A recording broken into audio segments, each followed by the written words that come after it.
Hello and welcome to Membership Committee training this evening. My name is Meredith Taylor and I am the Education and Training Specialist here at Kiwanis International.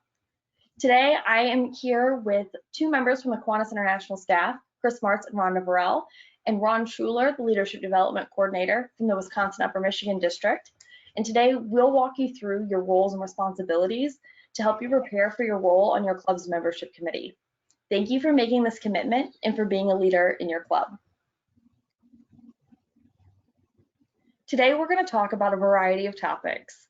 These will range from how you invite new members, our flexible membership options, different ways to reach out, engaging and retaining members, and increasing club visibility. Well, a couple housekeeping notes before we get too deep into things. If you have insights or examples or questions you want to ask, please use the questions feature within GoToMeeting. This will allow us to either respond via text or answer them out loud as a group. We're also going to ask that you please remain muted and use this feature instead. This will just help keep anyone from talking over one another and allow us to communicate back and forth. You can submit your questions as they come, or you can save them to the end, whatever's easiest for you. This presentation is being recorded and will be made available sometime next week, as well as a copy of the PowerPoint. And we will also be creating a list of all the membership resources that we refer to today to send out to you either tomorrow or Monday. Another really fun part about CLE training this year is we have a brand new leadership guide. It looks like this, and it has replaced the previous 4 participant workbooks, 4 instructor workbooks, and the leadership guide. These were shipped to your district before COVID, so some of you may have a copy. However, others of you may be waiting. Please be patient with your districts. They're coming as quickly as they possibly can. But in the interim, if you would like to download a copy, you can visit kiwanis.org/leadership guide, or you can click on the handouts tab within GoToMeeting to download a copy for yourself. You do not need to have this in front of you though for tonight's training. You may find it helpful, but all references to the workbook will either be shown on the screen, so you should be okay. You might find a pen and paper handy to take some notes along the way though. So our goal today is to provide you with guidance as you work to meet your club's established membership goals. Your club, your district governor and lieutenant governor, as well as Kiwanis International, will set a membership goal for your district. Your governor will most likely do this for your division, and your lieutenant governor will probably make one for your club as well. So we want to give you the tools that you're able to meet these established goals. Well, we're going to work towards meeting these goals by addressing these questions. We'll be talking about what is your job and what strategies and resources are available to you as a membership committee member. We'll also talk about what strategies and resources are there to invite new members, to engage your current members, and how you can increase your club's visibility within your community. And how does increasing the visibility of your club strengthen your membership? Before we dig too deep, let's take a moment to listen to a message from International President-elect Art Riley. What would your club be able to do if you had a few more dedicated members? Would you give more books to kids? Provide more food or art supplies to children? Put on a larger diversity fair or bigger bicycle safety event? Our clubs do so much good for the communities they serve. They make a difference, and so does each and every Kiwanis member. That's why we must continue to share our story and bring new volunteers into our clubs and districts. Each new member energizes us and brings us new ideas and perspectives on how we can serve children and make an even greater impact in their lives. I encourage every Kiwanis member to look around for the doers in their lives, the ones with huge hearts and quick minds. Then extend your hand in friendship and give them the greatest gift they will ever know, the chance to transform lives and help children soar. If you're not sure how to get started, please look up the membership resources on the Kiwanis website. Set challenging goals, inspire your teams to reach out and tell people about the good they are doing for kids, and celebrate your success. I look forward to seeing your clubs grow and your communities thrive. As you can see, next year is going to be great, and clearly membership will still be a top priority for our organization. We're excited that you have made a commitment to be part of this.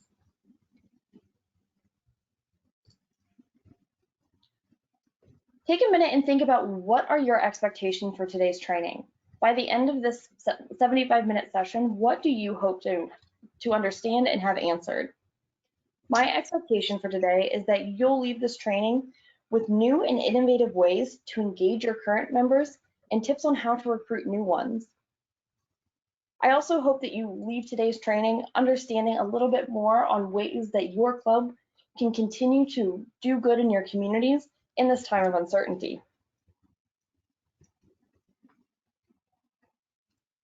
How will we know if we're successful? We'll look to see overall if your membership grew, you retained your existing members, and that your club became more visible within your community. We'll talk about different strategies to do all of these things so you can meet this goal. Why are you a good fit for your club's membership committee? Most likely, it has something to do with your skills and your personality. Your club's president and board of directors are confident that you can build and maintain relationships within the clubs that will create a positive environment, and an environment that will attract potential members and engage your current members. As a member of your membership committee, your goal is to create a strong and vibrant member experience. To be successful, though, you'll need to set realistic membership goals, create a membership action plan, have that action plan approved by your club's board, and plan membership drives and events. You'll also need to communicate the importance of growing your club's membership to your fellow members.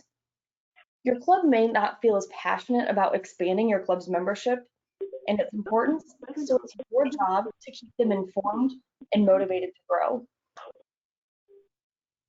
Lead by example and teach others how to invite members within your club.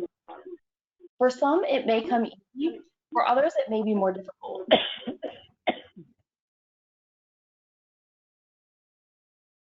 Lastly, you'll need to plan and conduct new member orientation for incoming club members.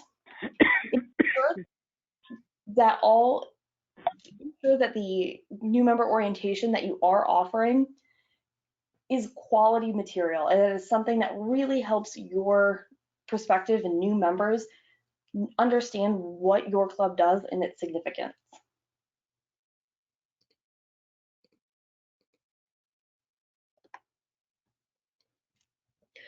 A goal is going to define a purpose, inspire action, and get results. And if your club has a culture that is focused on growing its membership, this process will probably come naturally. But in clubs that just let membership happen, setting a goal or a series of goals may be a great first step. Your club president and board, along with your lieutenant governor, will talk about the goals for your club for the upcoming year. This will include goals for membership. Be part of this conversation. Set annual and long-term goals for your club's membership and keep those goals visible to all of your members. There's much to consider when establishing club goals too. Best practices tell us to focus on no more than 3 goals at one time. Use the SMART goal idea to outline them for your club. SMART is a tool for creating clear, reachable goals. It's an acronym for specific, measurable, attainable, relevant, and time-based. A SMART goal incorporates all of these criteria to help you focus your efforts and increase the chances of achieving them. Let's shift gears a little bit and talk about inviting new members. Inviting new members takes effort from every member in your club, regardless of whether or not they're on your membership committee. Encourage your club members to share their Kiwanis story at every opportunity. When inviting new members to your club, make those invitations personal. Create relationships and build rapport within your community. Remember, building rapport is more than what you say, but how you say it. Be genuine and interested in what they have to say. When telling a prospective member about our clubs, remember to keep it simple. Don't overwhelm them with too much too fast. They'll have plenty of time to learn along the way. Membership drives are also a great tool to start your club's organized growth efforts. A membership drive is an effective strategy for bringing in a group of potential new members at the same time. It's a three-step process for recruiting members, beginning with preparing, inviting, and then following up. Information on running membership drives and examples of successful membership drives are available on Kiwanis.org, and we will provide you with links after the session.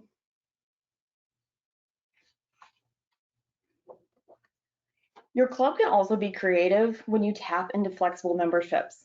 A little flexibility can make your club more attractive to potential members. This can be done via one of two ways, either with corporate memberships or with a club satellite. Corporate membership is an opportunity for a company to hold a spot on your club's roster. The organization joins the club as a member following the usual process. The company is then represented at meetings and events by a designated employee. If the designated employee changes jobs, a new employee can be designated to take their place without being charged a new member fee. Resources on corporate memberships and how they work are also available on our website. A club satellite is a small group of people who become members of an existing Kiwanis club, which is referred to as the host club. The club satellite holds its meetings and service activities at a different location than the host club's meeting site. Why would a Kiwanis club want to start a club satellite? It creates an opportunity for clubs to expand into locations where and when circumstances don't support the formation of a charter strength club. Club satellite members pay dues to the host club, they meet separately, and when the satellite reaches 15 members, its members can petition to form their own club. Satellites are a great way to increase your club's membership while expanding the reach of Kiwanis within your community. There are so many other fun ways to reach out to potential new members. A friendly competition can inspire great action. Host a guest contest and track who brings in the most guests to club meetings and events, or track who sponsors the most club members. Recognizing your members who invite others to attend your meetings or sponsor new members will encourage more to take part. Have designated special guest days and encourage your club members to bring someone new to a meeting or to a project. In addition, as potential members look for clubs in their area, they may fill out a form on Kiwanis.org through the Find a Club tool. The information from this form is then sent to your district and clubs within the immediate area. These are potential members who have expressed an explicit interest within Kiwanis. Follow up with them. Sometimes these leads can be representatives from other organizations who are looking for speaking opportunities or for donations, but many are people looking for a place to serve. The only way to know for sure, though, is to follow up. Lastly, look at your club roster. Identify which parts of your community are not reflected in your membership. Is there a certain job industry, missed skill set, or demographic that your club is missing? Take time to work through the roster analysis worksheet to strategize areas where you could reach out and recruit potential new members.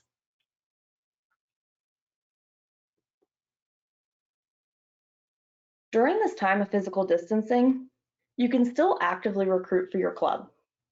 Engage your SLP members to join your club, and if you sponsor a Key Club or a Circle K, consider hosting a virtual career fair for them. This is also a great time for you to reach out to former members. Get them re-engaged in your club, find out what they've been doing, and invite them back. You can also invite a hot topic speaker to attend your virtual club meeting. and share the registration information with anyone you think may be interested. Consider marketing your virtual club meetings on social media as well. Post about your upcoming meetings on Facebook or share them on Nextdoor. Then have one-on-one conversations with those who've expressed interest in attending. Strong membership requires a two-pronged approach. Attention has to be given to inviting new members, but then there's the other aspect, keeping the members you have. Every year, your members make a decision to continue their club membership. So how can we influence their decision to stay? The approach is slightly different, but both deserve your attention.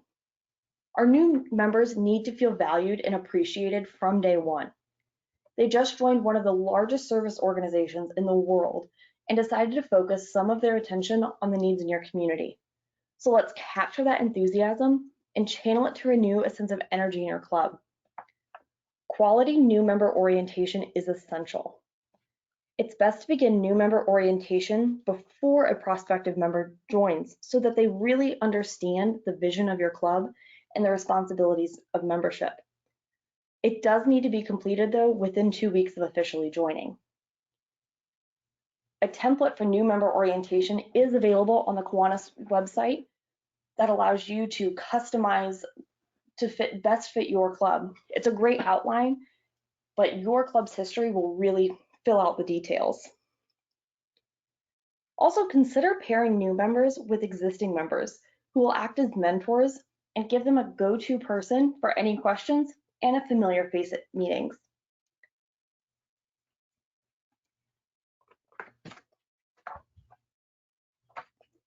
The induction ceremony is also a great opportunity to recognize your new members.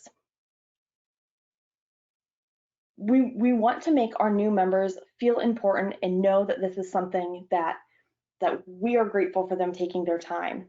And it's a memorable experience for them that really lets them know that they are a part of something bigger.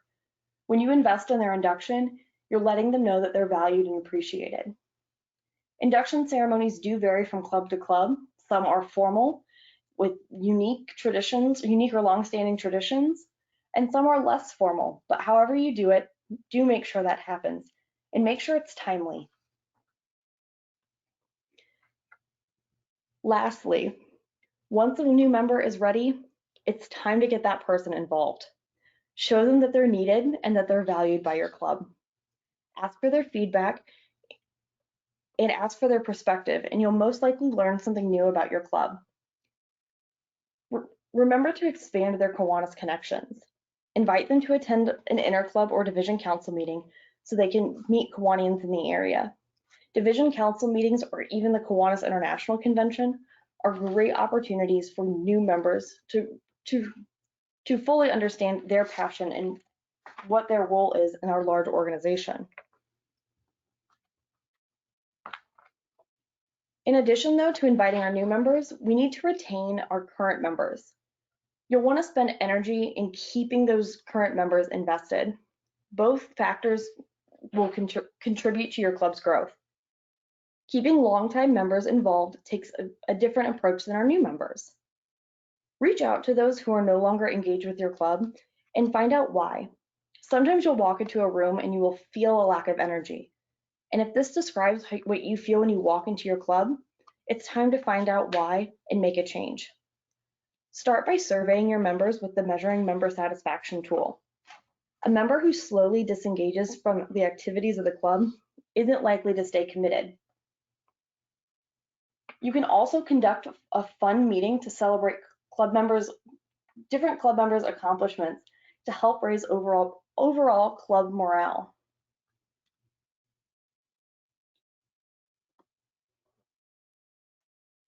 Most of our clubs are not meeting in person and are exploring ways to meet online.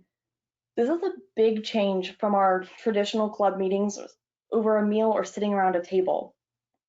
However, many of our clubs that have opted to host virtual meetings are finding innovative ways for fellowship and service.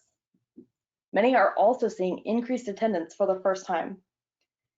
There are plenty of great online tools available to host online meetings that are free or available at a low cost. Services like Zoom or GoToMeeting have free services or a paid subscription. Facebook Messenger Rooms or Google Meet offers free meetings for up to 100 people, and Apple FaceTime will do FaceTime meetings for up to 32 people at a time. If your club is not considered transitioning to a virtual meeting, I encourage you to give it a try. We have plenty of resources on the Kiwanis website on setting up and conducting virtual meetings if you haven't looked at those already. If your club is meeting online and looking for some meaningful agenda items, consider the following. Invite a speaker to join in on your online meeting. One of the perks of being virtual is you can invite someone from anywhere within the world to join your club meeting. For those of you whose clubs do happy dollars, collect them virtually in the form of an IOU. A great thing that has come out of the pandemic is the ability to virtually inter-club. Invite members from all over to join your club meeting and take the opportunity to join other clubs' meetings from all over. It's amazing what we can do while sitting at a desk or from our phones or from our laptops. Host a virtual service project. There are lots of ways to support your community without leaving your house. And also take this as an opportunity to plan for the year ahead.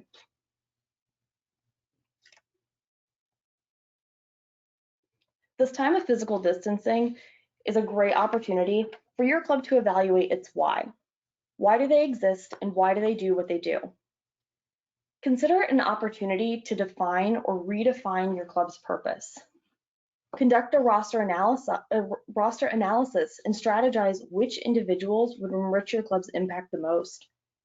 Re-engage your past members and guests who may have drifted away over time. This is also a great time to get feedback from your members. Conduct the member satisfaction survey to get their input on your club. Make it anonymous for more honest results, and discuss the changes that you can make when regular meetings and service projects resume. Over the past few weeks, Kiwanis International has been compiling resources for our clubs and members during the coronavirus pandemic. If you visit Kiwanis.org, the top right-hand side, in large letters, is a section that says Continue the Work. Here you'll find information on hosting virtual meetings, tutorials on how to use online platforms like Zoom, membership retention and engagement tips for existing members, recruitment tips for new members, and more. I highly encourage that you take some time to check out this website. It is constantly being updated with new resources as they become available.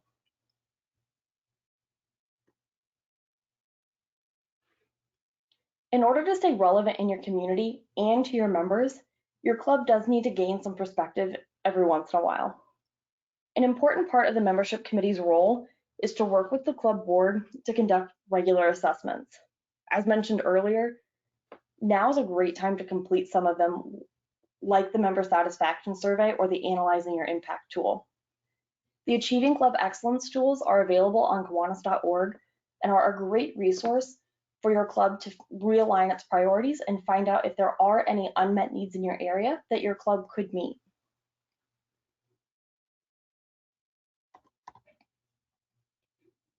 Everybody wants to feel good about themselves, and one way that we can help everyone feel good about their Kiwanis involvement is to recognize their accomplishments. Whatever motivates the members in your club, use this to encourage positive behaviors for both membership and club involvement. Make it personal and timely.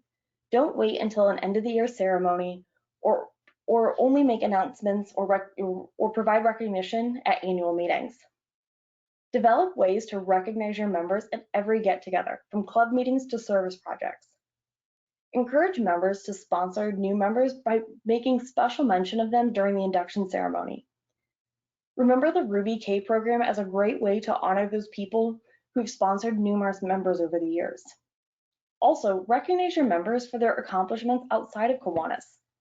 Celebrate birthdays and anniversaries.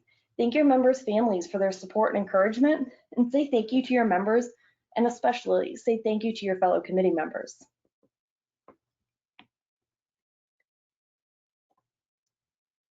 Now that your club has increased the number of new members now that your club has increased the number of new members and is paying more attention to your existing members, it's time to tell your community about the difference that your Kiwanis Club is making. Increase your club's visibility so that the people in your community, that they know all about you. Communications enhance Kiwanis strength and service. A good communication strategy and well-executed tactics help maintain positive relationships between your club and your community. Be consistent in your messaging and also be intentional. Take advantage of a free club logo from Kiwanis International if you haven't done so already. Community visibility aligns with the work of the membership committee. Strong public relations lead to community awareness, which then attracts potential members. It tells the story of your club and tells what your club is doing to make a difference. People want to be a part of that kind of effort. So don't underestimate the importance of how all of this fits together. Your public relations, I don't take that back. Okay. Things like Facebook and your social media presence all play a part within your public relations.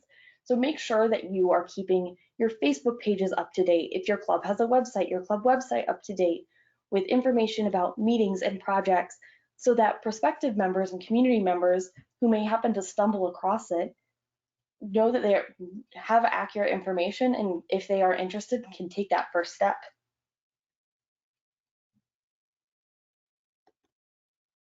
So this was a high-level overview of what this means to be a club membership committee member or committee chair. It's time for you to start creating and implementing your plan. I hope to an extent you feel that you have a better understanding of what it means to be in this committee, and that you feel inspired. You're going to be a leader in your club this year, and know that your work is making a difference. We are so grateful for your work, and you are working to support not only your club, but your Kiwanis family. New members bring new opportunities, and this is a very exciting opportunity for your club. With everything else kind of going on in the world, we do realize that club meetings and recruitment, things like that, do look a little different. So I'd like to welcome Ron and Chris and Rhonda back, and we're here to answer your questions. We're here to help in whatever way we can. So I've got Ron and I've got Chris. Oops.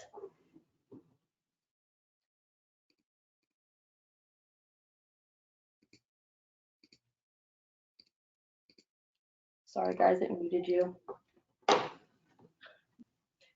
All right. Ooh, Devin, we'll start with Devin. He's got a great question. What's the best way to ask someone to join when it's hard to meet people in person?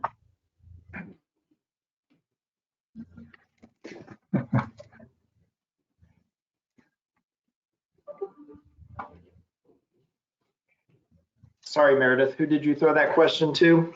Any? Oh, okay. Well, hello, everyone. First of all, I will say that Meredith and I will be emailing a series of documents out on either tomorrow or Monday, and a lot of them deal with living in a virtual world now, and you know, things like fundraising, hosting meetings, things to do like that. But so, you know, one of the best ways to ask someone to join is, you know, essentially just like you would do in a regular meeting. We are doing some open, I'm sorry, during a regular year, I guess. We are doing some very unusual club openings currently, where we cannot meet with prospective members in person in their office. And we're doing virtual meetings through Zoom and other formats. And so, you know, basically just having that meeting with them and talking about Kiwanis and, you know, asking them what they want, what they can bring to the club. And I think having those personal conversations, just like you would with a member in person, is the way to go. And, you know, you just have that that close basically to seal the deal of joining. We do have online a fillable join us brochure, so the membership application.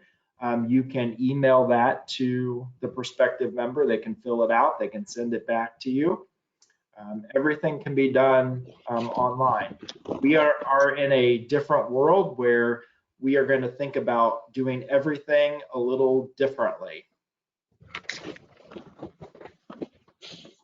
Chris, I am going to throw this question that I was just emailed actually to you. Okay. When can we go back to in-person meetings? Does Kiwanis International have a date? Yeah, so, you know, Kiwanis International is not going to make a statement on that. I actually just posted in the membership Facebook group because one of my friends, Kiwanis friends from the Capital District, was so excited today that he went to his first in-person meeting in 3 months. So I was kind of curious how many clubs were still meeting virtually, how many actually were meeting in person. And I've been pleasantly surprised. I would like to pull up the actual statistics because I just posted this about an hour and a half ago. I've been pleasantly surprised at how many people currently are meeting in person. But the reason Kiwanis International is not going to make a statement about this is we have to, the club has to deal with the local, you know, stay-at-home orders and the reopening. And so all of that is very localized, either on the state or local governments. So Kiwanis International really is not stepping in and saying anything. What we would recommend is that you're going to do what's best for your club. At age 48, that's how old I am the youngest member of my club by about 11 years. My club is probably not going to meet for a while just because of the age of our members. And also another issue with COVID that we lost our meeting place because they closed up shop during the pandemic. But just do what you believe is best. You know, meetings are going to look a little different. If you're opening a restaurant at 50% capacity, you're not going to be sitting next to each other. If you're in a meeting room in a restaurant, you may be sitting at every other table. The head table may look different. So you just have to think through those things. I would say, 1, use common sense. 2, meet virtually as long as you possibly can. And 3, think about a hybrid approach. So when you do start meeting, let's say you have a club of 30 and 10 people decide, okay, we can meet in person. Can you also bring in the other people virtually? So, you know, think of that approach. Chris, I'm going to add a 4th thing to your list. Okay. That you're following all of your state and local health guidelines. For example, us here in Indianapolis, Chris and I live in the same county. We're about 20 minutes from the Kiwanis office, but the Kiwanis office, the county they're in is delayed 2 or 3 weeks behind what the rest of the state is doing. So that does change the guidelines on how you can meet. So make sure you are staying in compliance on your social gathering limits and things like that. Another suggestion is meeting face to face, but in like in a park. Picnic table, you can spread out and maybe bring your lunches or have a box lunch delivered or something like that. Be a possibility of, you know, doing it and getting the social distancing that you need. That's great. Question from fellow Hoosier and governor-elect from Indiana. Martin asks, are there any specific ideas or suggestions on how we can reach out to a more diverse membership?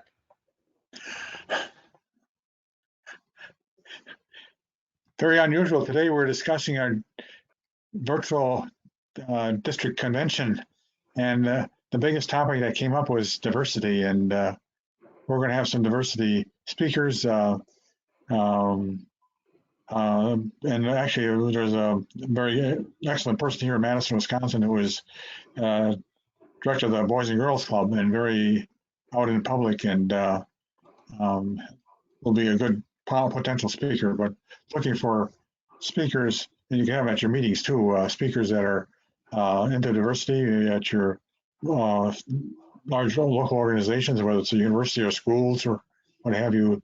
They quite often have a diversity person. And from my perspective, Meredith, is I always say the most diverse clubs we have are the ones when they're first opened. The reason for that is we do almost like we do a roster analysis, and we look at businesses and we approach the businesses. So we are like, do we have funeral directors? Have we talked to all the funeral directors? Have we talked to the churches? And so we just go out and ask people. Traditionally, as human beings, we tend to recruit people who look like us, think like us, 10 years older or younger. So if you want diversity, you've got to look at people outside your own comfort zone of who you usually work with or think about. And a roster analysis is a great way to do it. Another great way is to do a community analysis where you're going out there and talking to the community leaders, finding needs, and then connecting the people passionate about those needs. That's also a great way to bring some diversity into your club. Looking introspectively at your club too, is the makeup of your club reflective of the makeup of your community? If your club looks and feels one way, but your community does not look 100% that way, how can you make your club also look more reflective of your community?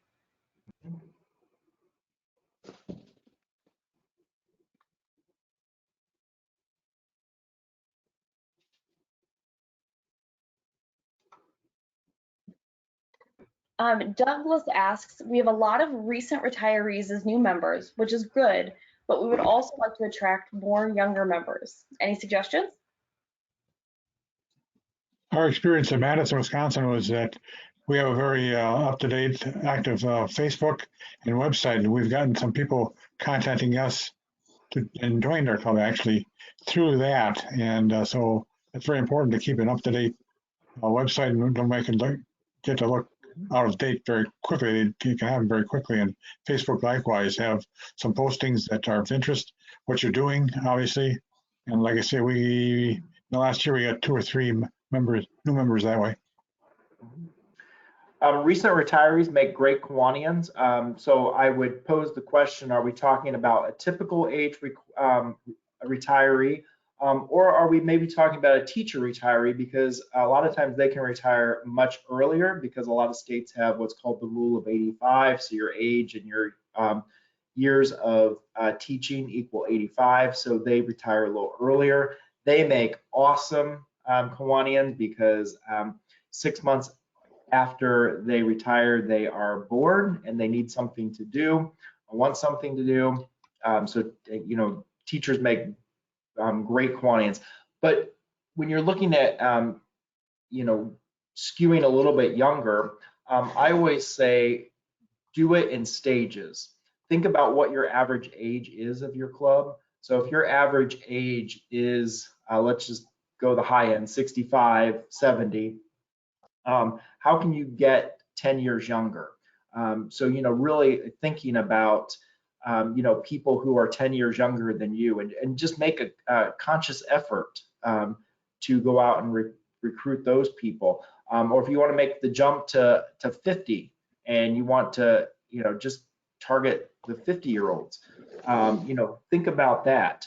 I believe a great Kiwanis club also has every age group in it. So, a couple 20-year-olds, 30-year-olds, 40-year-olds, that's perfect. And that really helps out when you do service projects as well. When you go out to do something that lasts all day, people who are still working can work, and then they do the evening shift. And your retirees can do the daytime shift. So, there are advantages of having every age group represented in your club.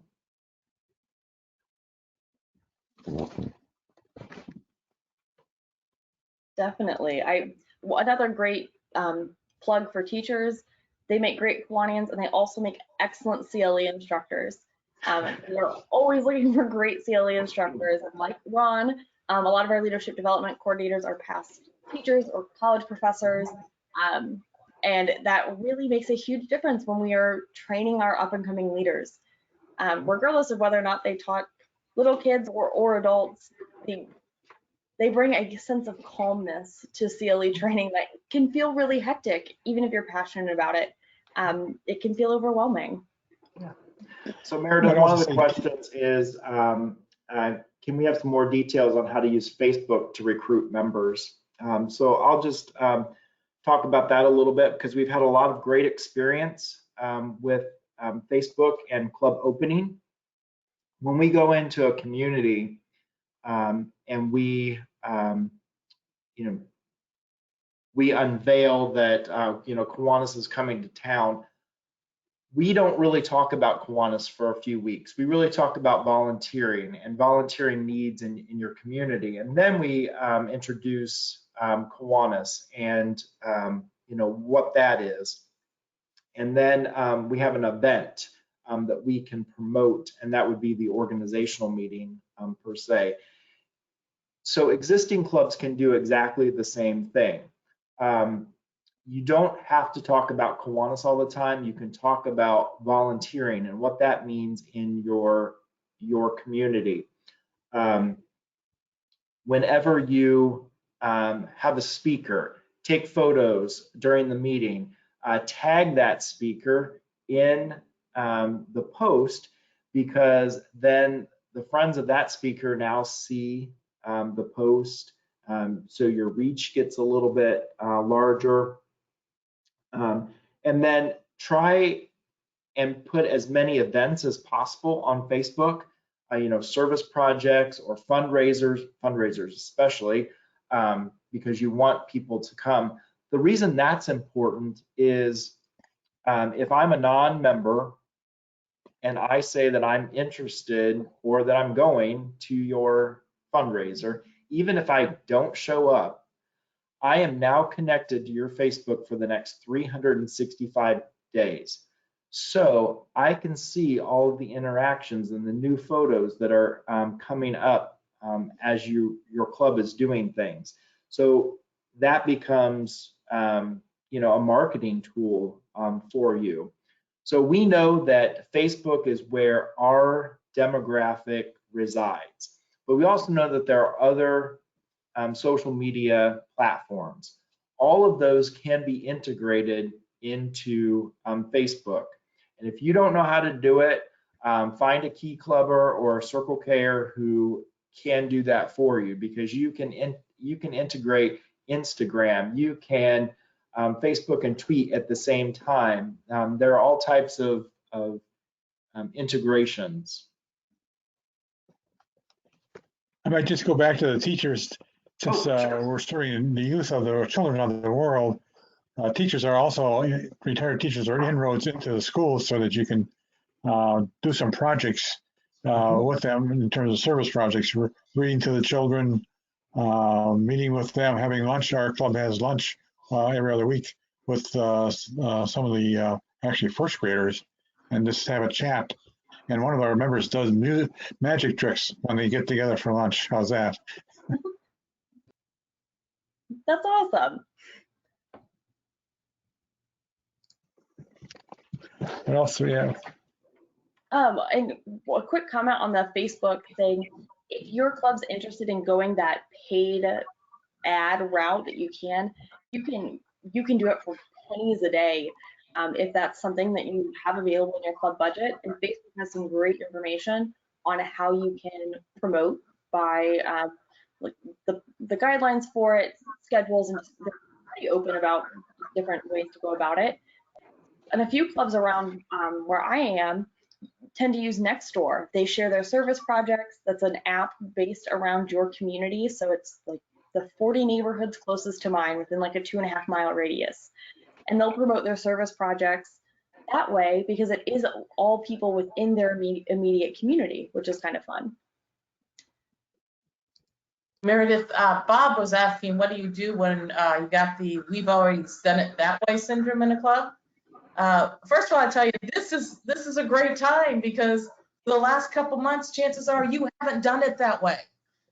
So it's a great time to try things different, new, and people may be like, well, we've always done it that way, and you can say, but the world's different now. How are we going to change with the world? The world changed on us whether we want it to or not. I also like the approach of, all right, we've always done it this way, but somebody started that. What do we get to add to our club? How do we get to put our personality in our club? So one-on-one conversations, people just don't really like change is the biggest problem. And again, we were kind of forced into it. But what are some of your suggestions on that, Ron? I was teasing onto something else. What was that question again? What do you do when you run into people saying, we've always done it that way? Our average age is 70 in our club, so we got a lot of that. Basically, there are some of the older ones that are looking for new ideas, but I guess you just have to do a good selling job with that. We're going to meet these other needs or some new needs in the community that you're going to need to address that weren't there before or that we have overlooked in the past. And some of the things that Meredith covered in terms of doing a community assessment or evaluation, and that would be something you can do too. But I guess looking for new projects that I think there's some members will do that, but we have a situation maybe that you're aware of that some people always sit in the same chair at a meeting, and they're always in the same groups every time. So sometimes we try to break them up, and some of us other ones sit in the middle of the group. As I always kind of joke on KI staff that I'm the resident young person and that I'm also the resident young person in my club. I'm about 15 to 20 years younger than the next closest in age club member. And find someone like me, who I kind of call myself the corporate disruptor, because I ask the question why a lot. Why do we do this? That was a big reason why this new leadership guide exists. Why did we have 9 books? We can put this in one. Have someone who can politely challenge the status quo and maybe bring in a new perspective. Reach out to a Key Club or a CKI alum and get some of their impact input to see what feedback they might have. There might be an easier way to something that could make your club more efficient. I would also say have a elected president that's younger that has new ideas and he starts from the top down in terms of coming up with new projects or and relatively new members too that just joined the club. We had elected a 26-year-old as our president, our vice president a year ago. We keep things interesting. As a millennial, we're not all awful. we do want to do service. We are passionate, and when we challenge the status quo, it's not out of disrespect. It's to kind of expand the horizons. If you've been doing something a certain way for an extended period of time, there may be another way that you could do it and allow you to do something else. So Meredith has mentioned the new leadership guide a couple times. We just had a question about how do we get copies of our new leadership guide? So they are with your districts. Most of them were shipped out pre-pandemic and were supposed to be distributed during your CLE training. So currently we have available for you the electronic versions, but your districts do have 5 copies for each club. So as soon as you can have a district event, they will get you copies of the leadership guide. But until then, you do have access to the online versions. Bruce asks a good question here. Why not consider a 3-2-1 club or a satellite to attract younger members? Yeah, you know, it's definitely an option. The one thing that I don't necessarily like to label clubs right away. So I know that we open clubs with the intent that you're a 3-2-1 club. But if they decide that in 6 months that's not working for them, I don't want them to be bound to that label. But for anyone who's not familiar with a 3-2-1 club, it pretty much reverses what historically Kiwanis has done. So, you know, instead of weekly meetings, you would have one business meeting and 2 socials and 3 hours of service. And that sort of goes along with what younger people, and I would say, you know, even people up to, you know, 45 and 50 are still interested in, you know, doing more service and less meeting. So, you know, that's definitely something to consider. And then satellites are great as well. You know, just a group of other people who are part of your club.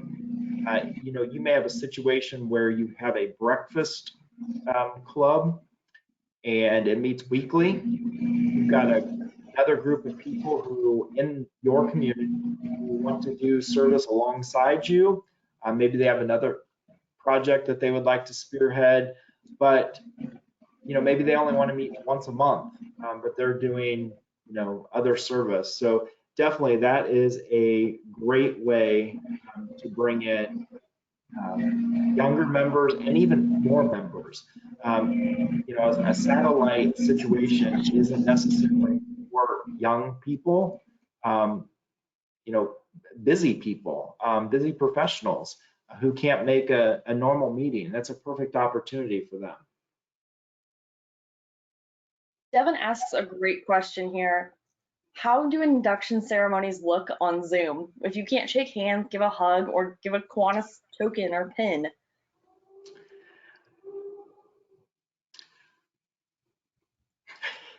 So, Question.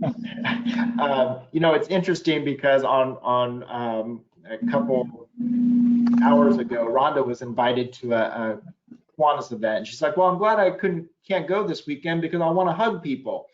You know, that may be the new normal, that we're not hugging and we're not shaking hands all the time. You know, you can still do a really nice induction ceremony just as you would in person. Obviously, you know, the gifts, the trinkets, the Kiwanis pin, you know, may have to wait. You know, it would be really cool if you knew that if you were still meeting virtually, if you knew when the induction ceremony was going to take place and you had the opportunity to mail that to the person with, you know, like, do not open until our Kiwanis Club meeting on the outside of it. And then, you know, they could open it during their induction ceremony. Again, just being creative. And I think, Chris, you mentioned in the last session, do something like the birthday parades or the graduation parades we're seeing when people drive by. Do a drive-by induction ceremony. Induct a new member and everyone drives by their house. A yard sign, welcome new Kiwanian. Yeah. When I went to college, my parents got a package in the mail that said "proud parent of a Butler Bulldog" to stick in their front yard. Sue Owens has a note on her thing about they did for a scholarship award. They had flowers delivered with an invitation to their Zoom meeting. But the other cool thing is the inductions on a Zoom meeting. You can have their employer, their friends, and their family all there when they are getting inducted. And look, those are all potential new members. Mm-hmm. I mean, correct me if I'm wrong, but the pandemic has allowed us to become way more creative and innovative than we probably have let ourselves be in the past. We're giving ourselves permission to try some really, really out of the box things and stay engaged. And you can be as creative as you want when you're trying to recruit members and retain your members. Mm-hmm. Get a megaphone, stand in someone's driveway, and yell the induction ceremony at 6 feet apart. I use a squirt gun. Like, make it fun. Oops.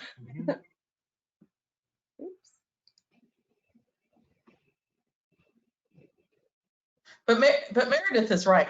This is a great opportunity to do things new, and we're all in it together. So none of us have the answers. No one knows exactly what it's going to look like tomorrow or when the locusts come or whatever.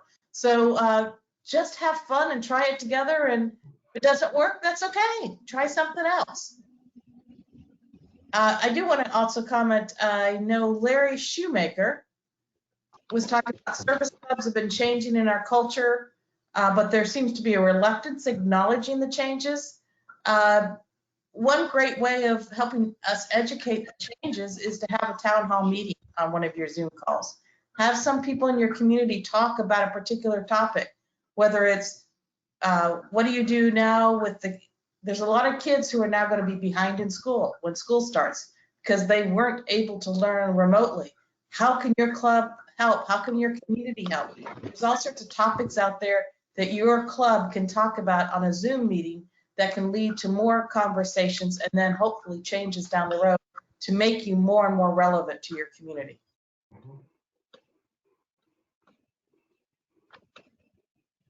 And don't be afraid to adapt what you might see on social media or on the news as something like a birthday or graduation parade, and adapt it to your club. If you see something that's new and different that you could take pieces of and adapt your existing signature project or just a service project you do, try it out. I know a Kiwanis Club has a pizza fundraiser that was supposed to be the first weekend of kind of the mandated stay-at-home orders, and we saw pictures of staff of them using the big pizza serving spatulas, I don't know what the right word is, and delivering them into cars because they could stay 6 feet away but still do their fundraiser. Think if there's a will, there's a way, and there's no wrong way. If it didn't work, it didn't work. We'll try something new. Yes, please know that Kiwanis International is not going to say you have to go back to normal because you know, even as bad as this pandemic is, I think that there are some real positive things that are coming out of this as far as what Kiwanis does. Definitely.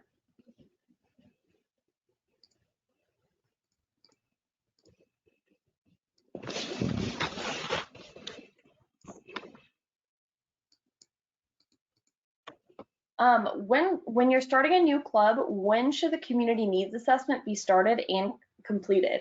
Could that lead to their first project?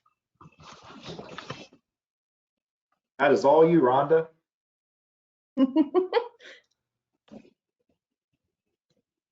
Sure, you got me Googling for doing virtual fundraisers. All right.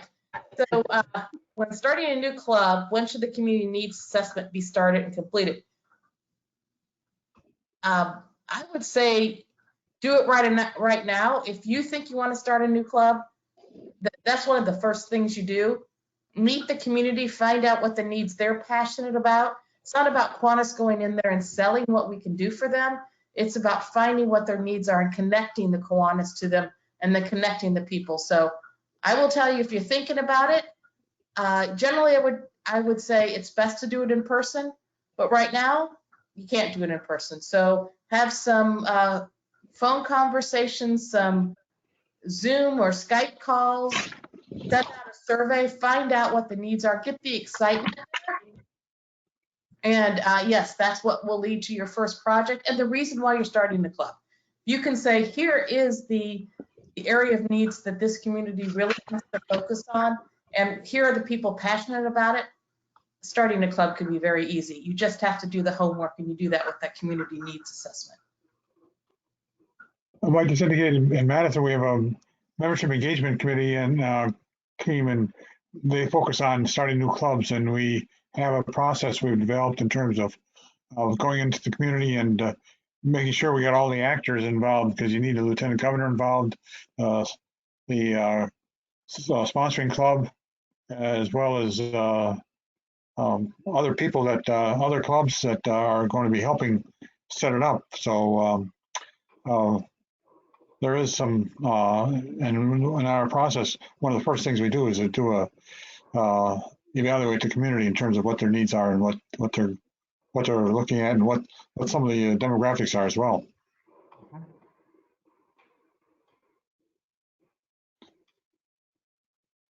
There are some documents on the Kiwanis International website for starting a club if you haven't gone to them yet. And the membership resources, I think it's on.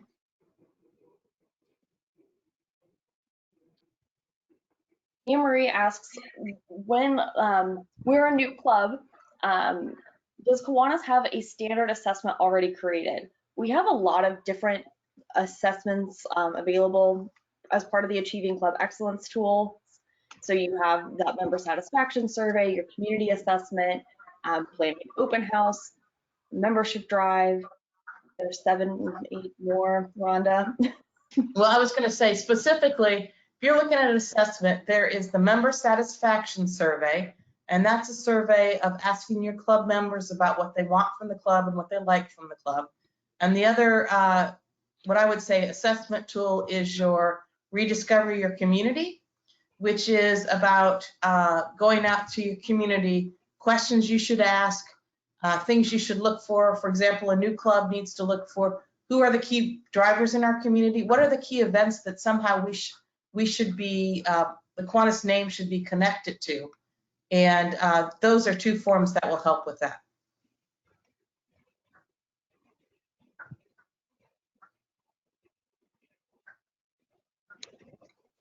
You're welcome, Anne.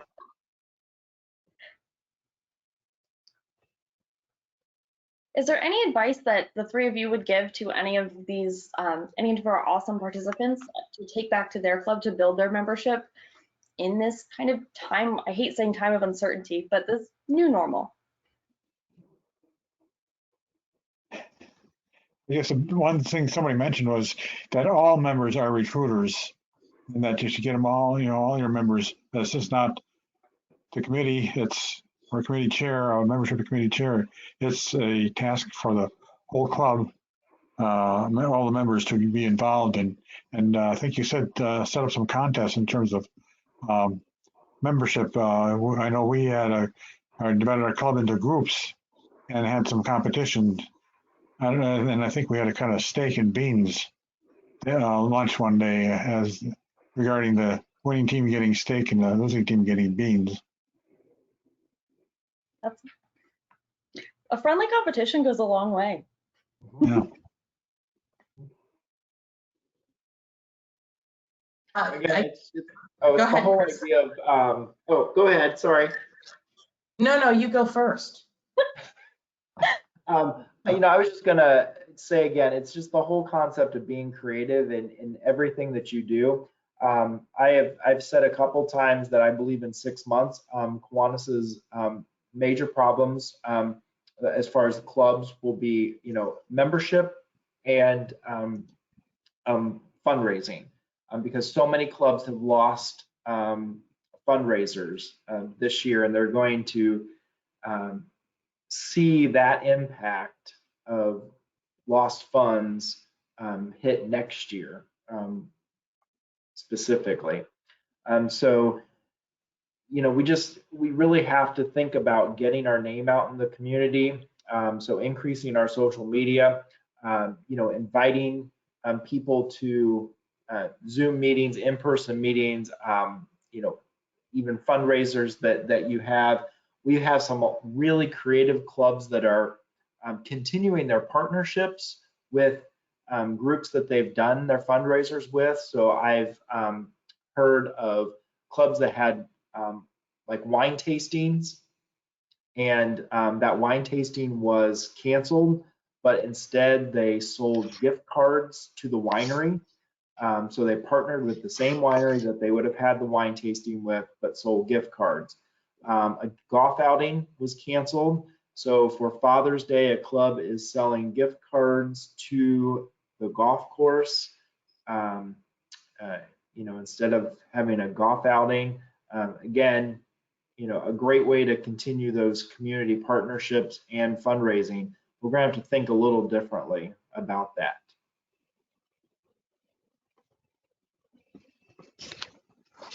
And I know there's a lot of focus on recruiting members, and it's important. And right now, with the new member fee waived until September 30th for Kiwanis International, there really isn't anything that is blocking that. But I also worry a lot about keeping our existing members. So I guess my advice is look down your rolls, find out what members haven't been attending, make sure that all of your club members are reaching out to all of your club members. Remind them why they're here. Otherwise, if they haven't met in several months, it's much easier to not re-engage. So focus a lot on your existing members. Make sure they're involved in service. Make sure they're still getting meaningful results out of being in Kiwanis Club. And your club may have to look at a few things they may have some money problems. Maybe there's something your club can help them out on in the short term.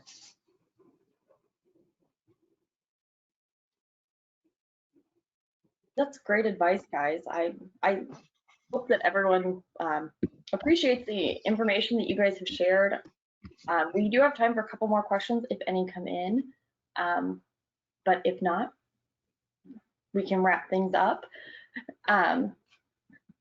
I think a lot of really great questions were asked about kind of how to, we keep saying business as usual, but business isn't quite as usual, and how to adapt and still let our clubs grow and succeed.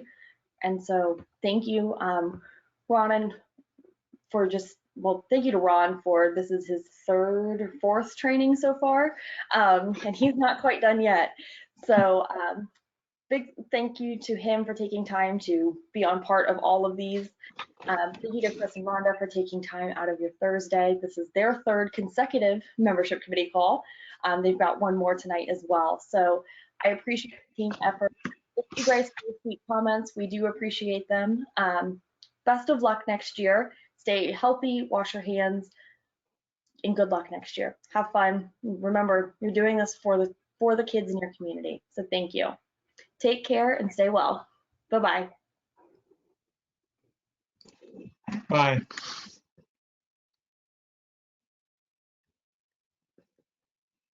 Oh, Chris, are you still there? Yes. Sue Owens just said thank you. I thank you all of you great Hoosiers. I grew up in Huntington. Yes. Because she just asked me what time my club met too, and I answered that one. It looks like she signed off, but that's funny. Small Sue world. Owens. I'm gonna have to contact her tomorrow.